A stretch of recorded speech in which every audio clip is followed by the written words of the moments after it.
Iba talagang klase. What the crap, mga ka-BL? Ang aking tan Pim. Andun yung kinikilig ako at the same time, dinadala nila ako sa Devas. Lalo na sa moment na to. Grabe naman po yan, Tan and Pim. Nagmo-moment na yung dalawa ko eh. Ayan na eh, oh. On the way na sa Devas eh. Grabe naman po kasi ito, Tan and Pim. Ewan ko mga ka-BL kung ako lang ang nakakapansin nito ha. Pero parang naging baby boy bigla si Daw. Lalo siyang gumapo, lalo siyang bumata. Paano yung ganyan? Tingnan nyo naman, oh, di ba? Tapos tatambalan mo ng off-road. Perfect.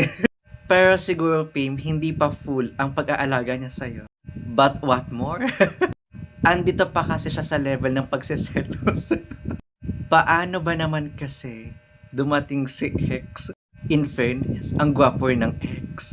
May pagpisil pa ng hamburger yun. Kaya tingnan nyo ang bodyguard. Shelosh is real.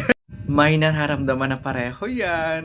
Kaya mga ka-BL, kung hindi nyo pa napapanood or nasisimulan ang series or episode na to, panoorin nyo na. And pa-follow for more BL contents. Tao. Pero grabe naman po yan, Pim. Ginawa mo naman pong pagkain yan. Talagang ninamnam eh, no?